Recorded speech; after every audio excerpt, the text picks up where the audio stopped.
Geography and GK by MP Beniwal के सभी छात्र छात्राओं को नमस्कार। आज हम आपके लिए अक्षांश, देशांतर और समय से संबंधित प्रश्न लेकर आए हैं, जिसके अंतर्गत अपना पहला प्रश्न है वो इस प्रकार है।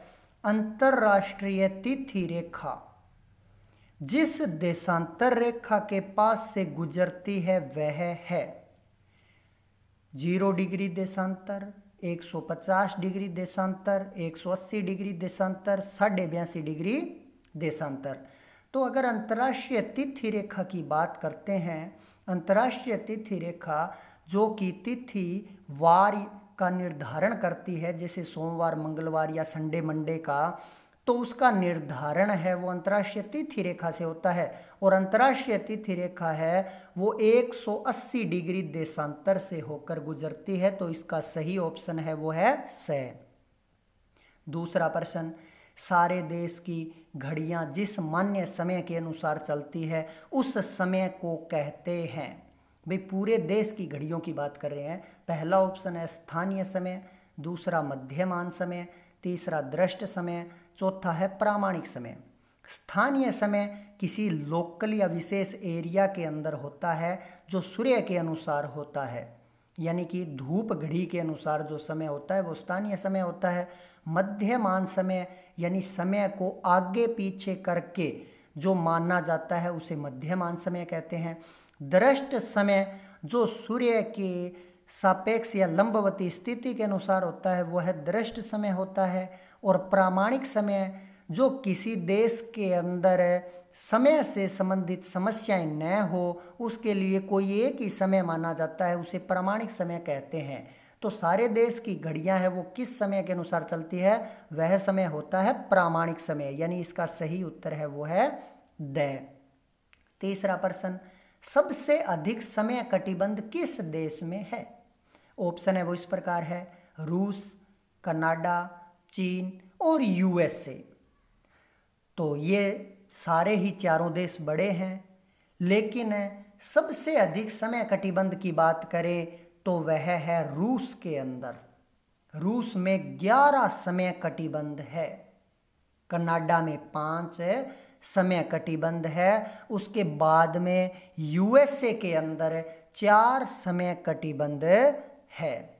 अगला प्रश्न, विषुव से तात्पर्य है, 4 ऑप्शन है। सूर्य का कर्क रेखा पर लंबवत चमकना, सूर्य का मकर रेखा पर लंबवत चमकना, सूर्य का भूमध्य रेखा पर लंबवत चमकना, या फिर सूर्य का कर्क और मकर रेखाओं पर लंबवत चमकना। तो इसका सही उत्तर है वो है स, सूर्य का भूमध्य रेखा पर लंबवत चमकना। भूमध्य रेखा को विषुवत रेखा के नाम से भी जाना जाता है और साल में यानी एक वर्ष में 2 बार सूर्य भूमध्य रेखा पर लंबवत चमकता है। कर्क रेखा और मकर रेखा पर एक बार लंबवत चमकता है।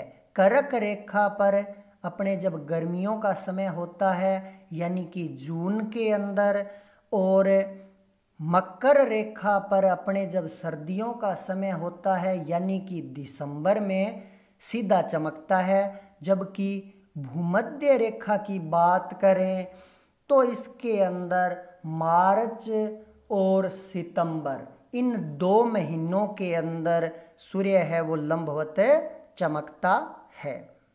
अगला प्रश्न है, पृथ्वी का भूमध्य रेखीय व्यास है, 4 ऑप्शन है।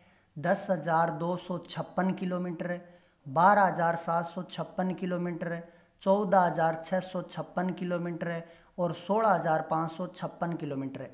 तो इसका सही उत्तर है वो है ब, 12,756 किलोमीटर। एक ध्यान रखने वाली बात है कि यह भूमध्य रेखीय व्यास है 12,756 किलोमीटर। अगर ध्रुवीय व्यास की बात करें तो ध्रुवीय व्यास है 12,713 किलोमीटर, 12,713 किलोमीटर है। दूसरा प्रश्न, पृथ्वी की ध्रुवीय परिधि कितनी है? 20,000, 30,000, 40,000, 50,000। तो इसका सही उत्तर है वो है 40,000।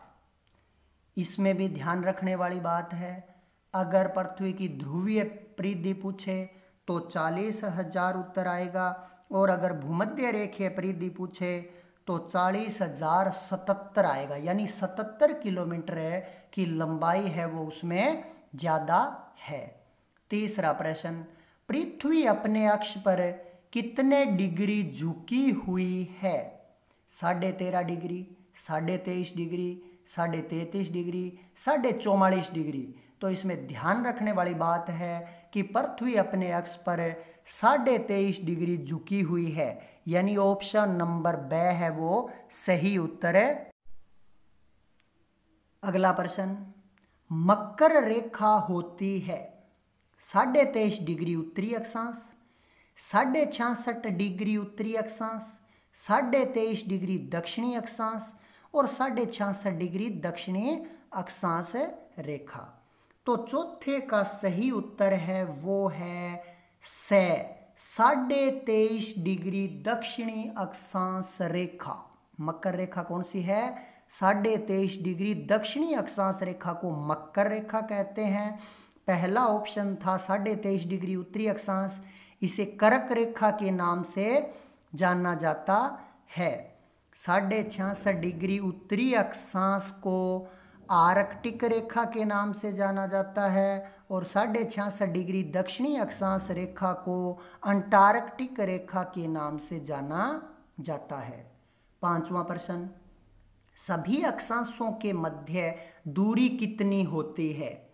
पहला ऑप्शन 90 किलोमीटर, दूसरा 111, तीसरा 191 और चौथा 241। तो इसका सही उत्तर है वो है 111 किलोमीटर, यानी कि ब 111 किलोमीटर अक्षांशों के बीच की दूरी होती है।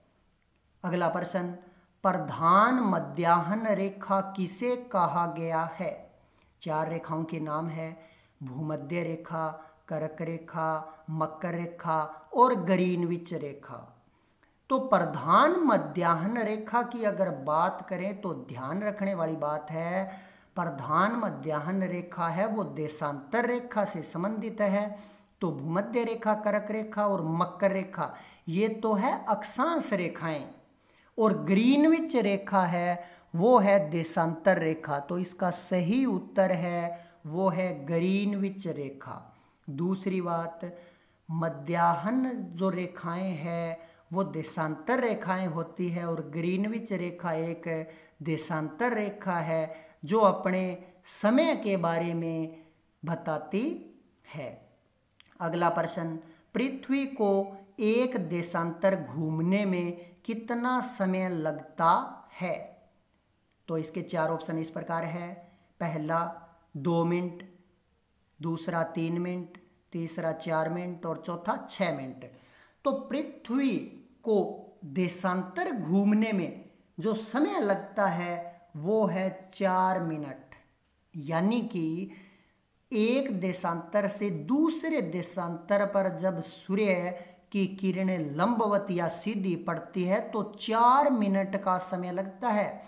यानी 10 डिग्री और 11 डिग्री देशांतर है, 10 डिग्री देशांतर पर सूर्य है और वो 11 पर अगर जाएगा तो 4 मिनट का उसमें समय लगेगा। अगला प्रश्न, भारत की प्रामाणिक समय रेखा है 66.5 डिग्री रेखा, 72 डिग्री पश्चिमी देशांतर रेखा, 23.5 डिग्री पूर्वी देशांतर रेखा, 82.5 डिग्री पूर्वी देशांतर रेखा। तो एक बात ध्यान में रखना, 66.5 डिग्री की रेखा और 23.5 डिग्री की रेखा की बात करें तो ये दोनों ही रेखाएं भारत से होकर नहीं गुजरती। दूसरी बात, 66.5 डिग्री रेखा के ना पूर्व लिखा हुआ है ना पश्चिम लिखा हुआ है, ये अक्षांश है या देशांतर है यह भी लिखा हुआ नहीं है, तो पहला ऑप्शन तो बिल्कुल गलत है। तीसरे ऑप्शन की सह की बात करें तो यह रेखा भारत से गुजरती नहीं है। 72 डिग्री ब जो ऑप्शन है 72 डिग्री पश्चिमी देशांतर तो यह भी बिल्कुल गलत है, क्योंकि भारत है वो पूर्वी देशांतर के अंदर है। तो इसका सही ऑप्शन है वो है द 82.5 डिग्री पूर्वी देशांतर रेखा भारत की प्रामाणिक समय रेखा है, जो भारत के उत्तर प्रदेश राज्य से या फिर इसके अंदर और गहराई में जाएं तो इलाहाबाद के पास नैनी या मिर्जापुर से होकर गुजरती है। और इससे संबंधित कई बार प्रश्न पूछे भी जाते हैं। अगला प्रश्न है, कनाडा में कितने समय कटिबंध है? तो 5, 6, 7 और 8। इसके बारे में हम पहले भी बात कर चुके हैं। कनाडा में 5 समय कटिबंध है, यूएसए में 4 समय कटिबंध है और रसिया में सबसे ज्यादा 11 समय कटिबंध है। अगला प्रश्न, घड़ी का समय किसे कहा जाता है? घड़ी का समय, तो इसमें 4 ऑप्शन है, स्थानीय समय को, दृष्ट समय को, मध्यमान समय को, अंतरराष्ट्रीय समय को। तो इसका सही उत्तर है वो है मध्यमान समय को। स्थानीय समय, लोकल समय कभी भी घड़ी का समय नहीं हो सकता, क्योंकि अगर एक इलाके से दूसरे इलाके में जाएंगे तो समय से संबंधित समस्या आ जाएगी। दृष्ट समय है वो भी क्या है कि छाया, सूर्य की छाया से संबंधित समय है। अंतर्राष्ट्रीय समय यानी वो तो सभी देशों का अलग अलग होता है, तो इसका सही ऑप्शन है वो है मध्यमान समय। आज के महत्वपूर्ण प्रश्न समाप्त होते हैं। अगली कड़ी में फिर मिलेंगे, तब तक के लिए नमस्कार।